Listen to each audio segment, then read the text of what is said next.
شروع اللہ کا نام لے کر جو بڑا مہربان نہایت رحم والا ہے۔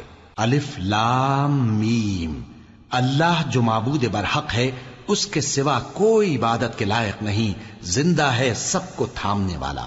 اس نے اے نبی تم پر سچی کتاب نازل کی جو پہلی آسمانی کتابوں کی تصدیق کرتی ہے، اور اسی نے تورات اور انجیل نازل کی تھی۔ یہ دو کتابیں اس نے پہلے نازل کی تھیں لوگوں کی ہدایت کے لیے، اور پھر قرآن جو حق اور باطل کو الگ الگ کر دینے والا ہے نازل کیا۔ جو لوگ اللہ کی آیتوں کا انکار کرتے ہیں ان کو سخت عذاب ہوگا، اور اللہ زبردست ہے، بدلہ لینے والا ہے۔ اللہ ایسا خبیر و بصیر ہے کہ کوئی چیز اس سے پوشیدہ نہیں، نہ زمین میں اور نہ آسمان میں۔ وہی تو ہے جو ماں کے پیٹ میں جیسی چاہتا ہے تمہاری صورتیں بناتا ہے، اس غالب حکمت والے کے سوا کوئی عبادت کے لائق نہیں۔ اے پیغمبر، وہی تو ہے جس نے تم پر یہ کتاب نازل کی جس کی بعض آیتیں محکم ہیں اور وہی اصل کتاب ہیں، اور بعض دوسری متشابہ ہیں۔ تو جن لوگوں کے دلوں میں کجی ہے وہ متشابہات کا اتباع کرتے ہیں تاکہ فتنہ برپا کریں اور مراد اصلی کا پتہ لگائیں، حالانکہ مراد اصلی اللہ کے سوا کوئی نہیں جانتا۔ اور جو لوگ علم میں گہری نظر رکھتے ہیں وہ یہ کہتے ہیں کہ ہم ان پر ایمان لائے۔ یہ سب آیات ہمارے پروردگار کی طرف سے ہیں، اور نصیحت تو عقل مند ہی قبول کرتے ہیں۔ اے پروردگار، جب تو نے ہمیں ہدایت بخشی ہے تو اس کے بعد ہمارے دلوں میں کجی نہ پیدا کر دیجو، اور ہمیں اپنے ہاتھ سے رحمت عطا فرما، تو بڑا عطا فرمانے والا ہے۔ اے پروردگار، تو اس روز جس کے آنے میں کچھ بھی شک نہیں سب لوگوں کو اپنے حضور میں جمع کر لے گا، بے شک اللہ خلاف وعدہ نہیں کرتا۔ جو لوگ کافر ہوئے اس دن نہ تو ان کا مال ہی اللہ کے عذاب سے ان کو بچا سکے گا اور نہ ان کی اولاد ہی کچھ کام آئے گی، اور یہ لوگ آتش جہنم کا ایندھن ہوں گے۔ ان کا حال بھی فرعونیوں اور ان سے پہلے لوگوں کا سا ہوگا جنہوں نے ہماری آیتوں کی تکذیب کی تھی، تو اللہ نے ان کو ان کے گناہوں کے سبب عذاب میں پکڑ لیا تھا، اور اللہ سخت عذاب کرنے والا ہے۔ اے پیغمبر، کافروں سے کہہ دو کہ تم دنیا میں بھی عنقریب مغلوب ہو جاؤ گے اور آخرت میں جہنم کی طرف اکٹھا کیے جاؤ گے، اور وہ بری جگہ ہے۔ تمہارے لیے دو گروہوں میں جو جنگ بدر کے دن آپس میں بھڑ گئے قدرت الہی کی عظیم الشان نشانی تھی۔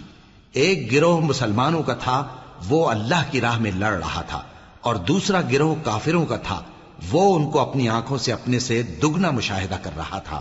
اور اللہ اپنی نصرت سے جس کو چاہتا ہے مدد دیتا ہے۔ جو اہل بصارت ہیں ان کے لیے اس واقعے میں بڑی عبرت ہے۔ لوگوں کو ان کی خواہشوں کی چیزیں یعنی عورتیں اور بیٹے اور سونے اور چاندی کے بڑے بڑے ڈھیر اور نشان لگے ہوئے گھوڑے اور مویشی اور کھیتی بڑی زینت دار معلوم ہوتی ہیں، مگر یہ سب دنیا ہی کی زندگی کے سامان ہیں، اور اللہ کے پاس بہت اچھا ٹھکانہ ہے۔ اے پیغمبر، ان سے کہو کہ بھلا میں تم کو ایسی چیز بتاؤں جو ان چیزوں سے کہیں اچھی ہو؟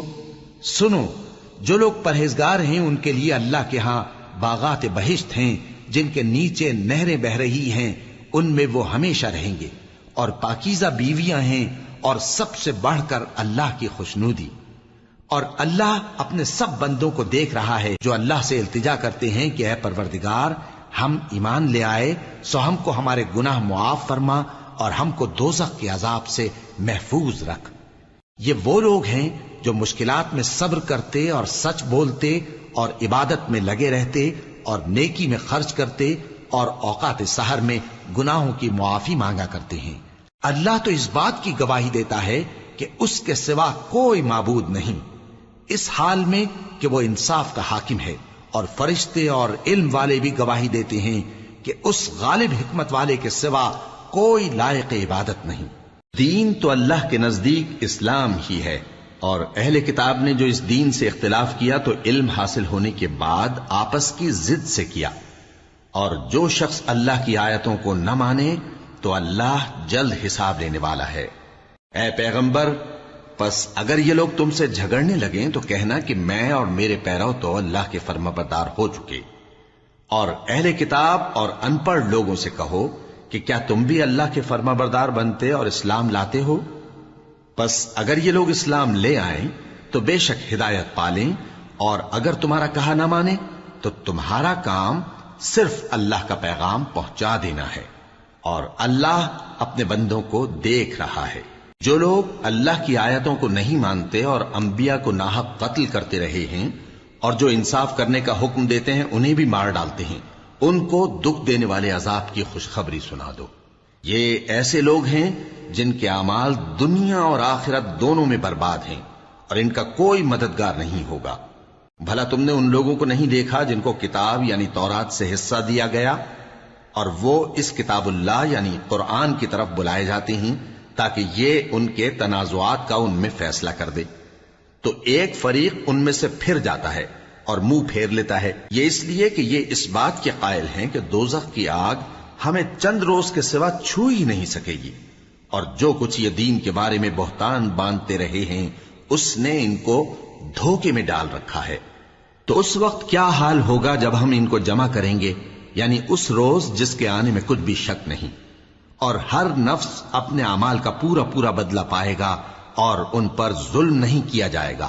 کہو کہ اے اللہ، اے بادشاہی کے مالک، تو جس کو چاہے بادشاہی بخشے اور جس سے چاہے بادشاہی چھین لے، اور جس کو چاہے عزت دے اور جسے چاہے ذلیل کرے۔ ہر طرح کی بھلائی تیرے ہی ہاتھ ہے، اور بے شک تو ہر چیز پر قادر ہے۔ تو ہی رات کو دن میں داخل کرتا اور تو ہی دن کو رات میں داخل کرتا ہے، تو ہی بے جان سے جاندار پیدا کرتا ہے اور تو ہی جاندار سے بے جان پیدا کرتا ہے، اور تو ہی جس کو چاہتا ہے بے حساب رزق بخشتا ہے۔ مومنوں کو چاہیے کہ مومنوں کے سوا کافروں کو دوست نہ بنائیں، اور جو ایسا کرے گا اس سے اللہ کا کچھ عہد نہیں۔ ہاں، اگر اس طریق سے تم ان کے شر سے بچاؤ کی صورت پیدا کرو تو مذائقہ نہیں، اور اللہ تم کو اپنے غضب سے ڈراتا ہے، اور اللہ ہی کی طرف تم کو لوٹ کر جانا ہے۔ اے پیغمبر، لوگوں سے کہہ دو کہ کوئی بات تم اپنے دلوں میں مخفی رکھو یا اسے ظاہر کرو، اللہ اس کو جانتا ہے، اور جو کچھ آسمانوں میں اور جو کچھ زمین میں ہے اس کو سب کی خبر ہے، اور وہ ہر چیز پر قادر ہے۔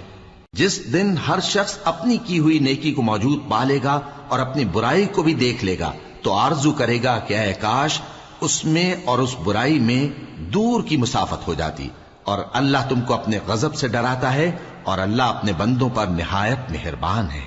اے پیغمبر، لوگوں سے کہہ دو کہ اگر تم اللہ کو دوست رکھتے ہو تو میری پیروی کرو، اللہ بھی تمہیں دوست رکھے گا اور تمہارے گناہ معاف کر دے گا، اور اللہ بخشنے والا ہے، مہربان ہے۔ کہہ دو کہ اللہ اور اس کے رسول کا حکم مانو، پس اگر وہ نہ مانے تو اللہ بھی کافروں کو دوست نہیں رکھتا۔ اللہ نے آدم اور نوح اور خاندان ابراہیم اور خاندان عمران کو تمام جہان کے لوگوں میں سے منتخب فرمایا تھا، ان میں سے بعض بعض کی اولاد تھے، اور اللہ سننے والا ہے، جاننے والا ہے۔ وہ وقت یاد کرنے کے لائق ہے جب عمران کی بیوی نے کہا کہ اے پروردگار، جو بچہ میرے پیٹ میں ہے میں اس کو تیری نذر کرتی ہوں، اسے دنیا کے کاموں سے آزاد رکھوں گی، تو اسے میری طرف سے قبول فرما، تو سننے والا ہے، جاننے والا ہے۔ پھر جب ان کے ہاں بچہ پیدا ہوا تو کہنے لگی کہ پروردگار، میرے تو لڑکی ہوئی ہے، جبکہ اللہ خوب جانتا تھا جو ان کے ہاں ولادت ہوئی تھی، اور نہ ہوتا لڑکا مانند اس لڑکی کے۔ اور کہنے لگی میں نے اس کا نام مریم رکھا ہے، اور میں اس کو اور اس کی اولاد کو شیطان مردود سے تیری پناہ میں دیتی ہوں۔ تو اس کے پروردگار نے اس کو پسندیدگی کے ساتھ قبول فرمایا اور اسے اچھی طرح پرورش کیا، اور زکریا کو اس کا کفیل بنایا۔ زکریا جب کبھی عبادت گاہ میں اس کے پاس جاتے تو اس کے پاس کھانا پاتے۔ یہ کیفیت دیکھ کر ایک دن مریم سے پوچھنے لگے کہ مریم، یہ کھانا تمہارے پاس کہاں سے آتا ہے؟ وہ بولی کہ اللہ کے ہاں سے آتا ہے، بے شک اللہ جسے چاہتا ہے بے حساب رزق دیتا ہے۔ اس وقت زکریا نے اپنے پروردگار کو پکارا، عرض کی کہ پروردگار، مجھے اپنی طرف سے اولاد صالح عطا فرما، تو بے شک دعا سننے والا ہے۔ چنانچہ وہ ابھی عبادت گاہ میں کھڑے نماز ہی پڑھ رہے تھے کہ فرشتوں نے آواز دی کہ زکریا، اللہ تمہیں یحییٰ کی بشارت دیتا ہے، جو کلمۃ اللہ یعنی عیسیٰ کی تصدیق کریں گے اور سردار ہوں گے، اور عورتوں سے رغبت نہ رکھنے والے، اور ایک پیغمبر یعنی نیکوکاروں میں ہوں گے۔ زکریا نے کہا، اے پروردگار، میرے ہاں لڑکا کیوں کر پیدا ہوگا کہ میں تو بڈھا ہو گیا ہوں اور میری بیوی بانجھ ہے؟ فرمایا، اسی طرح اللہ جو چاہتا ہے کرتا ہے۔ زکریا نے کہا کہ پروردگار، میرے لیے کوئی نشانی مقرر فرما دے۔ فرمایا، تمہاری نشانی یہ ہے کہ تم لوگوں سے 3 دن اشارے کے سوا بات نہ کر سکو گے، تو ان دنوں میں اپنے پروردگار کی کثرت سے یاد اور صبح و شام اس